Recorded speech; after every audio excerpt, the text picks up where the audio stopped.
Hey guys, my name is JessiMew, and welcome back to Adam's Quest. I am so excited to finally get back to some of our old stories. Now that the Wing update has finally been released on the main branch of the game, we can enjoy Adam's Quest with all of the new features. That's the one difference about this update compared to previous ones. They've made it so we can actually unlock those new genes, like the wings for instance. And I am so excited to see how that's going to shape Adam's story. Can you imagine if a little creature like Bluebell perhaps had those mighty wings?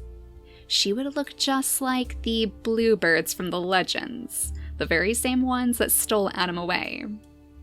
So it'll be interesting to see how they accept these new developments as they continue their journey to Adam's old home. It does appear that the counters are all starting at 0, so things like the person out, we will have to start from the bottom floor to unlock.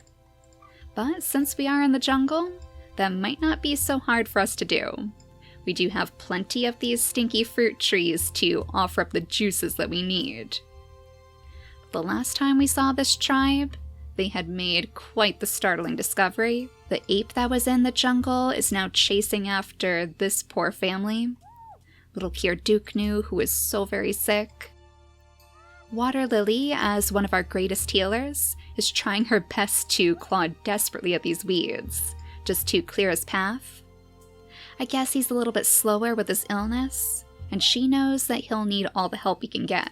But that commotion is sure to attract the attention of our bluebird family.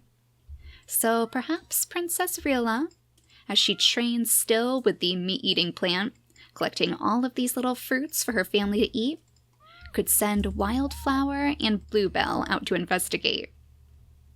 Wildflower has her claw to protect her, so if anything dangerous is lurking in the distance, they know that she is going to be able to take care of it easily. And Bluebell is just concerned with protecting the babies. She's kind of taken it upon herself to watch after them, after their mother ended up passing away. And she's a bit more of a peacekeeper, especially compared to the fiery Wildflower. So she might need somebody to balance out her brash nature. And Bluebell is perfect for the job. I think Wildflower in particular would try to keep these creatures away, especially if they let her know that there's an ape somewhere in the jungle. She wouldn't want them to risk leading the ape back to the babies, so she's going to try to steer their course in a different direction. Though perhaps that could fall to Truffle instead. She had actually made it her mission to keep this safe haven safe, to make it safe for our future generations. And she can't really do that with an ape blocking their path. So maybe she can come up with a good plan. Her speed would make her good for running through the thick jungle weeds. And if she can find a way to lure the ape deeper into the jungle, far away from the ports that our families are trying to make their way toward, then maybe she can save the future of our tribe. Of course, Citrus is not going to let her get very far away. He has a little bit of a sibling rivalry with her, a bit of a bone to pick, which is ironic since they are technically related. They don't know it, but their father is the same. Lalace is the only one who truly knows that secret. Unfortunately, that's something that will probably never come to light. Lalace is a very secretive creature herself, so she's more likely to just go after those tasty roots, to find more food to put away inside her stores. She knows that Citrus has a much better heart than she does, a heart to rival his father's, so all she can really do is just sigh and watch as the two go darting off into the darkness. If we bring Citrus over here, could he possibly smell the ape? I'm just really worried that we're going to set them up too close. I don't remember exactly where the ape was hiding. Maybe Truffle can go over here and listen around too? I mean, aside from that, I'm pretty sure we had a carnivorous plant here as well. That was what Kirduknu was trying to keep Water Lily from stumbling into. So you guys have to be super, super careful. Once we can skip the day and bring Kirduknu farther away, I think it'll be much easier to snag the ape's attention. Though if all else fails, maybe Bluebell can use her songs to help call the ape. That was part of the strategy behind the fairy's different songs, to perhaps soothe the apes into a false sense of security, so our strongest creatures can swoop in for the kill. And did I see a little Crabbit up here? Is our Crabbit actually following Bluebell all the way into the jungle? The Crabbit was quite interested in our blue little creature, and she really seemed to love the ocean too. But unfortunately, she has a different job to take care of right now. She can't spend all of her time just lounging by the beaches. She has a family to protect. And speaking of which, I think that Wolfsbane has noticed that Almond is getting a little bit old. Maybe it's time for him to return to his family too. He has a brand new little baby to meet down here, and I'm sure that they could use the help when it comes to fishing. In fact, maybe Leaf could also try his hand at scooping up some of those morsels. Anything to increase our food supplies would be very much appreciated. So come on over here, Almond, and scoop up this nest for us. We don't want to repair it, because I don't think we're going to need to use it again. And these creatures had a bit of a different way of setting up their families anyway. It was a tradition passed down from our family of flowers, where each creature needs to find a berry bush to build their nest next to. They can only use that nest again once their baby is fully grown, just to kind of prevent overpopulation, and to make sure that we always have enough food to feed our babies too. Now Wolfsbane, maybe you could actually grab this bunny for us? There we go, he didn't even notice you sneaking around in that tall grass. And that's probably because of his stripes, of course. He was one of the creatures that I wanted to introduce to our bluebird family, because I think they would really find quite an interest in him. We'll leave little Harp right next to the berry bush for now, so maybe she could pick up some food on the next turn. But otherwise, I think we're ready to skip the day. And by the way, if you ever wondered how long we've spent on Adam's quest, 252 days. Soon to be 253. Oh my gosh, though, there is the ape. Oh, he has definitely locked his eyes right on you, poor little Kirduknu. And he's so sick too. He barely has any time left on his lifespan. But thank goodness Water Lily has been watching out for you, so you should be able to make your way to the shore quite easily. Hopefully he'll be far enough away now. Maybe with just one more little skitter down the shore. And Water Lily should be able to catch up quite easily too. You must be very grateful for her. She wants nothing more than to just find a cure for his illness. Though they're so far away from any of their other healing fruits, she's not sure that he would be able to survive the journey. And I mean, the ape is clearly blocking the one healing fruit that they had to work with. It's such a bummer because he still has so much of his life left to live. So she knows that time is short, and she also knows that she has developed a little bit of a crush for this strange creature. The strange, sick soul that she found way off in the darkness, too afraid to interact with our tribe, too afraid to get close to our creatures, for fear of making them sick too. But Water Lily never felt that fear. So perhaps as we fill up their mutation menus, we'll have one chance to continue Water Lily's legacy, giving her children a true reason to continue her life's work. A true reason to find a better way to heal their tribe mates. Let's just cross our fingers that this breeding is going to work. There we go. No pesky fertility getting in the way. But these pesky bunnies are another story. We don't want this guy stealing your food. This is a good chance for Poppy to maybe teach little Harp how to gather all of those berries. She won't be the best thanks to her crippled paw, but that doesn't mean she won't try her hardest. And speaking of which, I think you might have actually found a better meal to snag for your mother. There we go. The moles are much easier for Leaf to grab than those pesky piranha fish. He needs a little bit higher of a fishing skill before he can grab them up with ease. So mole hunting might be the perfect job for you. I think we'll have Lyric go ahead and grab a few of these berries, and then return to her family's side too. With Almond just about to pass away, she'll want to make sure that she's spending his final days very close to his side.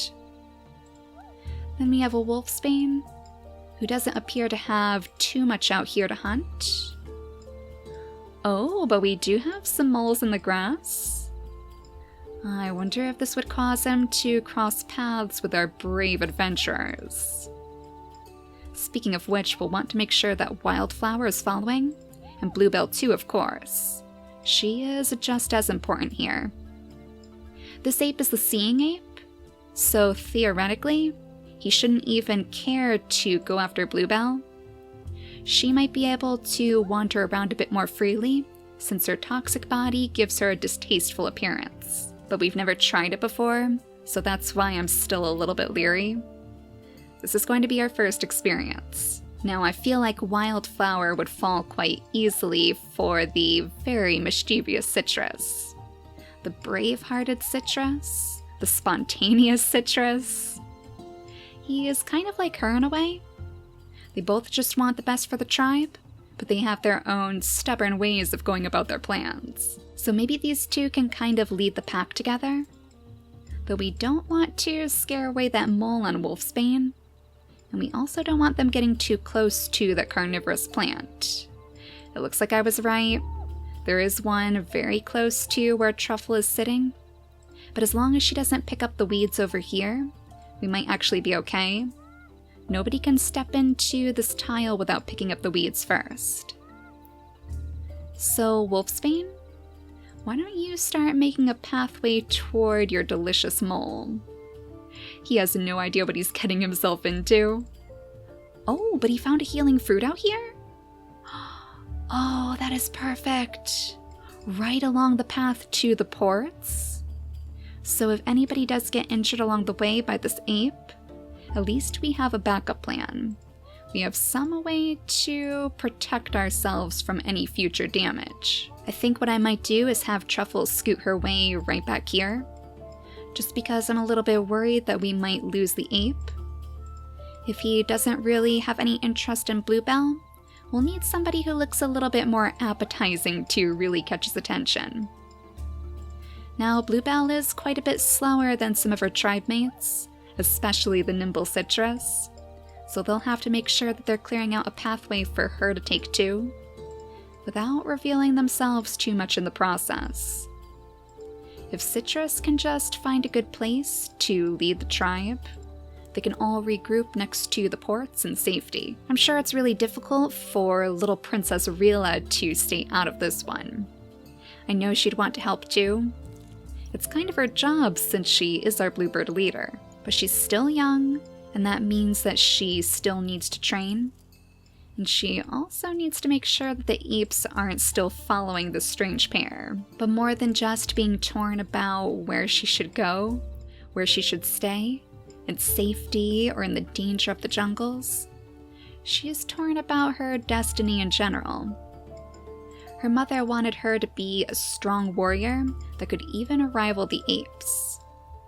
Though despite her Berryina claw, she still doesn't feel like she is quite strong enough to take them on, and she's not sure if she wants to either. She kind of feels like there has to be another way, despite her mother's wishes, and because of that, she's afraid that she might be letting her mother down. But it looks like you might have made friends with the Crabbit, Lilius. And thankfully the Crabbit did cross paths with Bluebell again, though I'm sure you are not quite as intrigued by the Crabbit as Bluebell was. You're just looking for those roots. And thanks to the update, digging up these roots actually gives us quite a bit of food now, so we want her to get her paws on every last bit. I'm glad that she's getting the chance to pass away so close to her son, some of the only family that she has left, now that Kirduknu has drifted so far away. That's probably going to be on her mind tonight, just wondering where her brother ran off to. and hoping desperately that he's okay, despite his illness. But it looks like your plan may have worked, Truffle. The big-eyed ape is still hot on your trail. So I guess you guys can get to work now, assuming that our bluebird family isn't too close to him at least. He can see 6 tiles away, and that is kind of cutting it close, especially if Water Lily has her baby here. Maybe we want these creatures to move down the shore after all, a little bit closer to those healing fruits, because I guess she would still be reluctant to give up on that mission. She still wants to see him healthy in the end. I think it's awfully fitting that she'll have her first baby right by the waterside, so she can feel a little bit more connected to her ancestors, the same ones who used to have the water body and had discovered a way to potentially set our creatures to rest who might pass away in the ocean. So maybe their souls aren't doomed after all. Now go ahead and grab this little bunny for us, Foxglove, so you can take that back to your family. As we have Ariela jump in.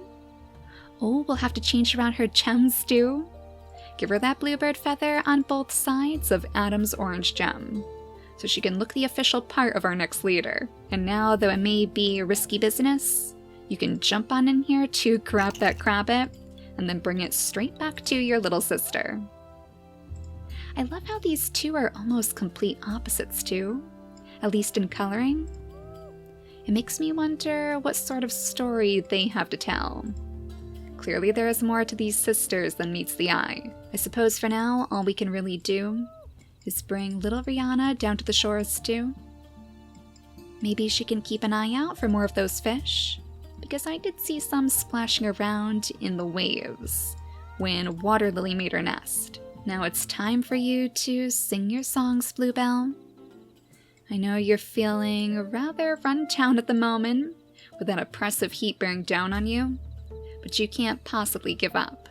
And as for you, Wolfsbane, I know that you are not going to give up on that tasty morsel either, so go ahead and scoop up that mole, and then maybe we'll have you dart your way into the tall grass, so you should at least be well enough hidden away from the big-eyed ape.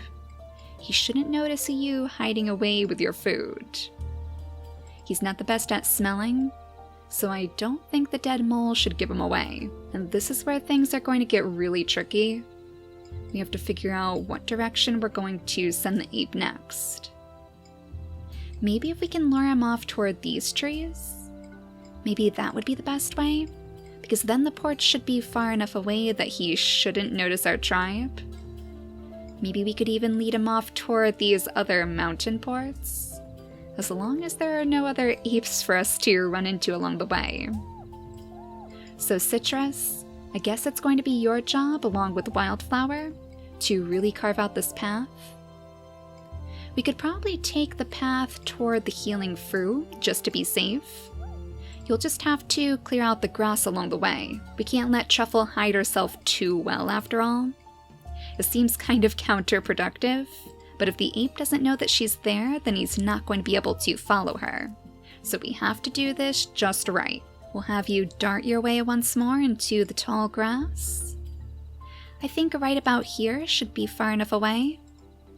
Hopefully just enough that he'll still see your dark red fur in the distance, and not get confused by all of those little mushroom spots. Now would be a good time for you guys to start pushing the little baby out of the way, so she doesn't risk getting too close to the ape either. We don't need her attracting his attention. I'm sure with those big ears of hers, she probably hears the songs off in the distance. She's probably wondering why she can't play too. She has songs to sing too, you know, but her mother knows better than to let her win. So let's see if we can sniff out any roots, any places where we could possibly set her mate's remains to rest.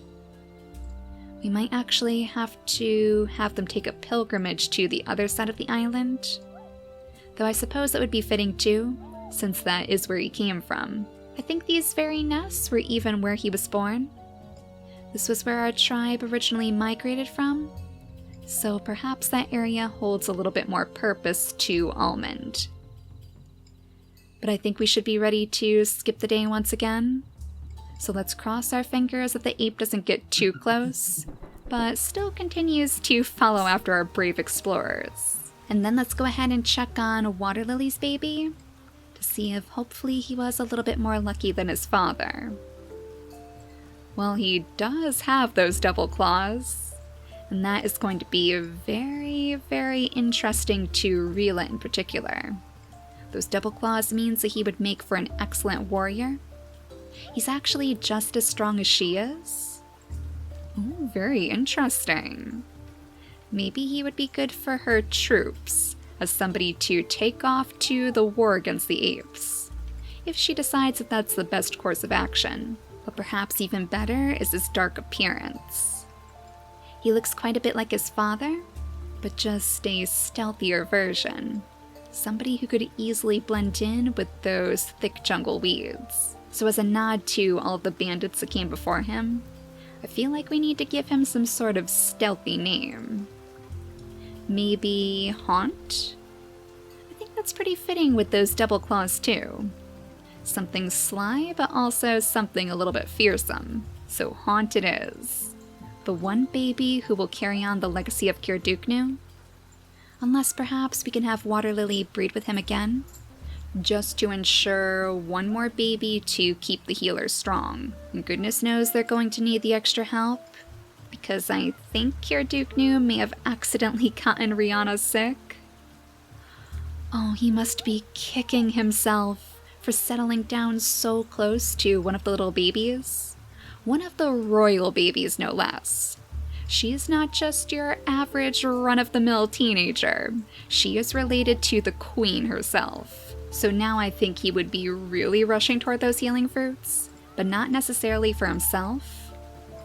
Just to find a way to save Rihanna, so she doesn't end up taking too much damage in her short lifespan. He doesn't want to doom anybody to his fate. And he doesn't even have the extra turn that he would need to munch on this healing fruit himself. Not even if he wanted to. He is so close and yet just too far away to save his own life. But at least when she takes that healing fruit, nobody will know that his worst fears have come to life, and he's gotten somebody in this tribe sick.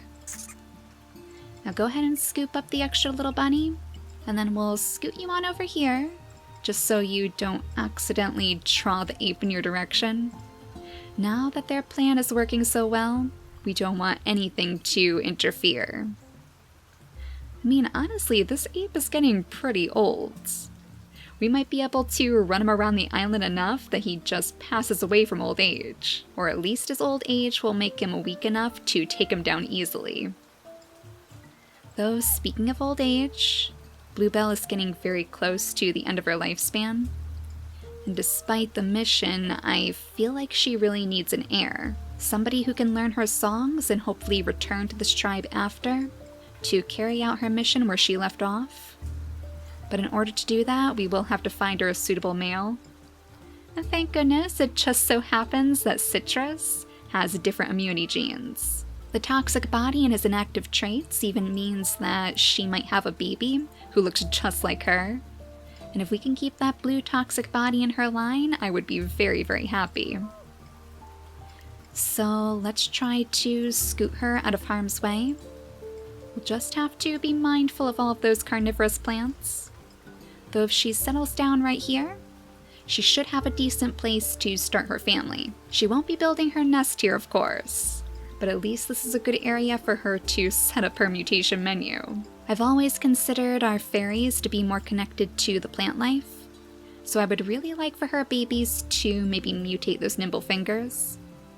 We've actually lost every single case of nimble fingers in this tribe so far, so hopefully this will be the nimble-fingered baby we need to collect the berries again. Then we'll work on the blood clotting gene. Supposedly they've fixed the glitch that we had in the previous version of the game, where the normal blood clotting gene never mutated onto our babies. So fingers crossed that yours will be a little bit more healthy. Luckily, Citrus has the normal blood clotting gene in his traits, so that should be a good place to start. We'll have him breed with her. Hopefully. Oh my goodness. Do not tell me the fertility's going to get in the way. It's not even really that bad. So I guess we'll just have to wait for the next turn and cross our fingers that the ape doesn't decide to go after them instead. We need him to stay focused on you, Truffle. But thank goodness, even if things go awry, you know that we have this lovely healing fruit for you to munch on. There is a part of Wildflower that must be feeling rather torn. She had her heart set on citrus, though she must understand that this isn't really out of love, just out of necessity, so Bluebell can have somebody to carry on her legacy. And as for you guys back here, I guess all that's really left is for you to pick up our berries. Oh my goodness! Oh, Poppy! Oh my gosh, I forgot about that! Oh no, Rila! Can you come over here and help her out? Thank goodness, I think she's strong enough. That actually scared the life out of me. Oh, and I'm sure it scared the life out of you too, Poppy. You would think I would know by now not to step there, but maybe this is a sign that we really need to just pick up this grass so nobody makes the same mistake again. You should be fine to just rest in the remains of the carnivorous plant. It's not as though it's going to scoop you up again anytime soon. And leave all of the hard work to Lyric, who can go ahead and pick up that tasty root for us. I guess that means she found a little grave for her mate after all. Very fitting that it was right next to the very same berry bush where they started their family. I guess this place did have some value to him after all. But now one last time, let's go ahead and skip the day again. We have a new baby to meet on the shore, but I have a feeling that Truffle might be a little bit too close. Oh. Oh, do you have your sights set on a wolfsbane? Is that true? Well, that's going to be a problem, wolfsbane. We don't want our big-eyed ape going after you. I guess Truffle was hiding a little bit too well. Maybe the big-eyed ape didn't even notice her. Very, very interesting. I guess you guys are going to have to come up with a new plan very quickly.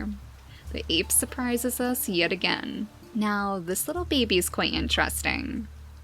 She actually doesn't have the claw, so she looks very different compared to her big strong brother. She is more the quiet type, relying on the bandit's stealth, and those beautiful blue eyes must be a pretty good omen too. That connects her to the ocean, which her family loves so much. So maybe she's even the next healer that we're looking for. I think in honor once again of her brother and her bandit side of the family, we'll give her some sort of stealthy name. So how about Illusion? I think that goes quite nicely with her brother's name too. Water Lily can surely sense that her mate has now passed away.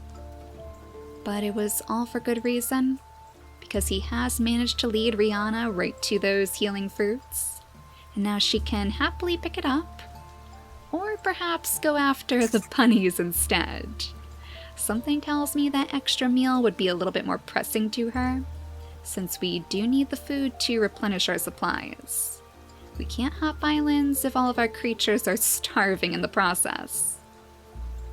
So in the next episode, we'll have to see if Bluebell can still have her baby. I'm not sure what this means for the mission, though I guess it all depends if we can just breed our creatures first. There we go, thank goodness.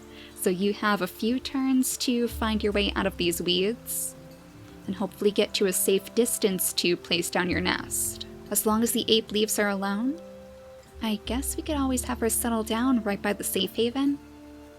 I'm sure our ancestors would be watching out for us there. That was always what they were intended for before the apes got involved. So I hope you guys are looking forward to the next chapter in Adam's quest.